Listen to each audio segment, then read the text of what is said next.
My name's Jacqueline Rixen. I've been a resident in Austin for many, many years. And most of that time, I've either been a member of a nonprofit board or I've been in a leadership position on a board.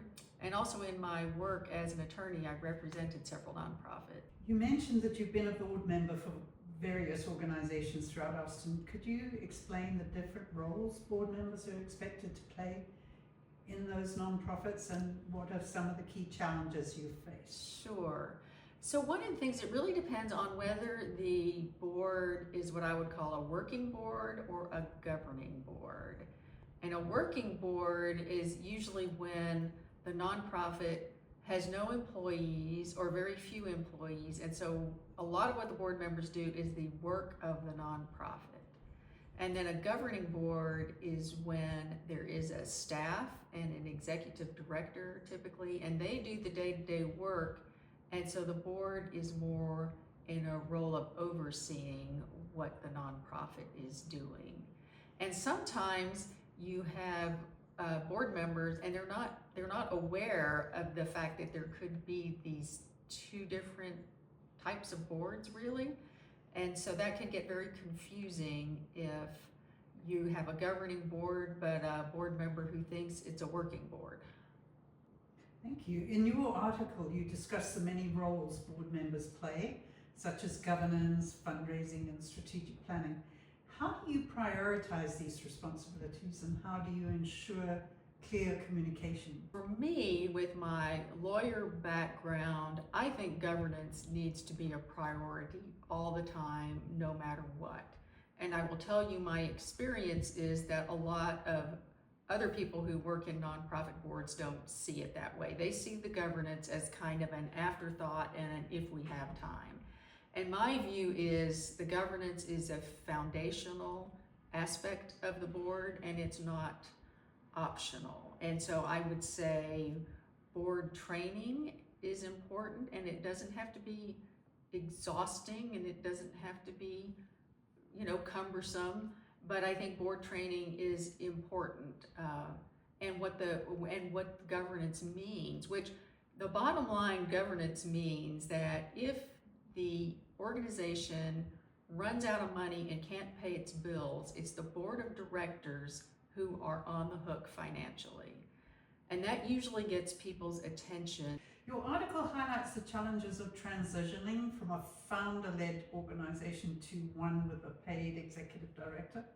How would you handle a situation where a founder is reluctant to step back from day-to-day ops and also ensure the success of the new ED?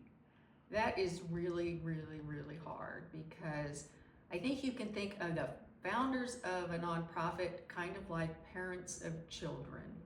And on the one hand, they understand that the organization is successful when they are able to leave it and let other people run it and make it go forward. But they're really reluctant to do that because they're so personally invested in it. So I think the first thing to do is, number one, it needs to be talked about far enough in advance before that founder really wants to leave.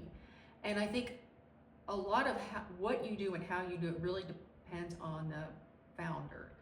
And some people it's going to be easier for them to let go, and other people it's going to be really, really hard.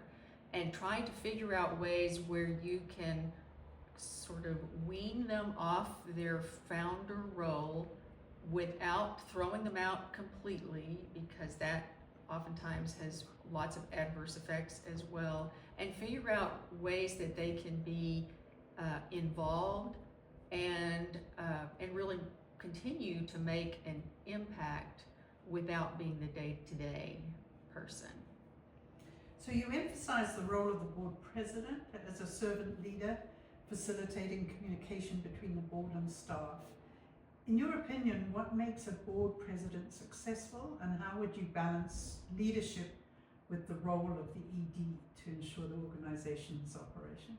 So my view is that the board president, their job is to lead the board and then be a liaison, a direct liaison to the executive director.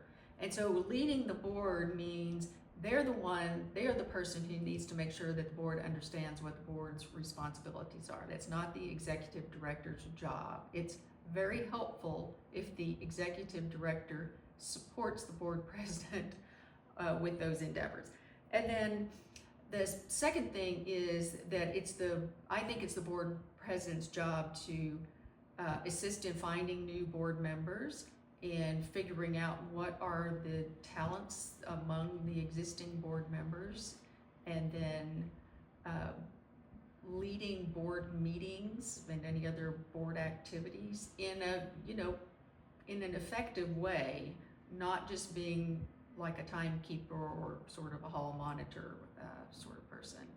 And then I also think that the communication can't be emphasized enough for either the board president or the executive director. And I think it's a good idea for the board president and the executive director to have frequent communications that are on the calendar. So every other week there's a phone call, or once a month, so that the board president is always informed about what the big things that are going on, not the day-to-day details about the organization. And also, when you get to having a board meeting, it's the board president is much more prepared if they're not trying to figure out what's gone on, in the past month or 2 months or 3 months or whatever the frequency is of the meeting. Lastly, you do note that recognition and follow-up are crucial to board engagement.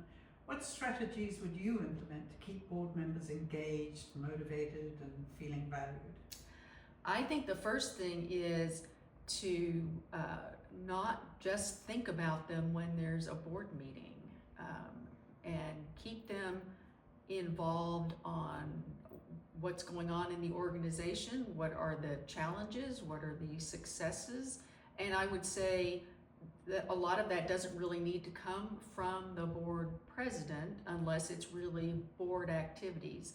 But I think the executive director, should have an email group that is board of directors, and that they hear from the executive director, I think at least twice a month, if not more frequently. And then I think the other thing too is to not be shy about asking board members, what are they interested in? What do they care about? And what would they like to provide expertise on?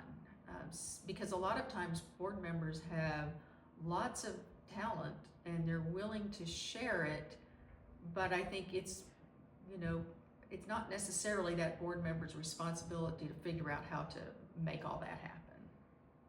That's a good point. In your experience, what are the most effective ways to recruit board members? A lot of times that is people who already know the organization and like the organization.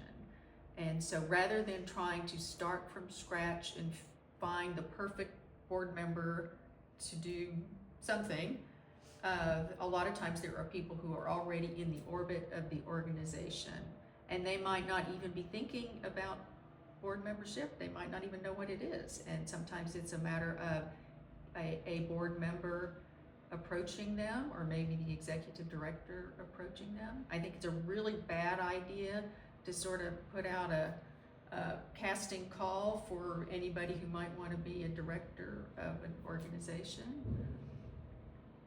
Yeah. For someone joining a board for the first time, what 3 questions should they ask before saying yes? Well, first of all, they should ask to see the financials and the 990s, which all nonprofits need to file. And if they can't understand those, then they should ask to speak with the CPA or the treasurer or whoever in the organization handles finances to get an understanding of the financial situation of the organization.